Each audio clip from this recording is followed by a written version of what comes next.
আর পুলিশের সমস্ত বন্ধুদের বলবো, বিএনএস যা বলেছে, আপনাকে ট্রেনিং পিরিয়ডে যা বলেছে, আপনার সুপিরিয়র যা অর্ডার দেবে অন স্পট আপনি চিন্তামুক্ত হয়ে করবেন।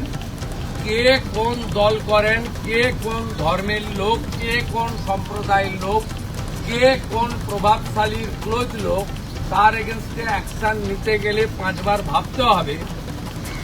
আপনারা এই চিন্তা মুক্ত করুন। মাননীয় প্রধানমন্ত্রী বারে বারে বলেছেন, বেঙ্গলে ভয়ে আউট ভরসা ইন।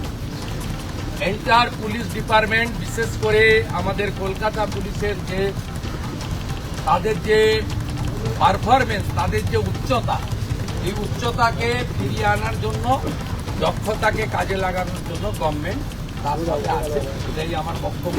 একটা কথাই আমি বলে গেলাম, দ্য জিরো টলারেন্স। আর পার সার্কাস সহ যেখানে যেখানে বিগত দিনে এই ধরনের ঘটনা ঘটিয়েছেন, আপনারাও কান খুলে শুনে রাখুন, এটা আপনাদের শেষ ঘটনা।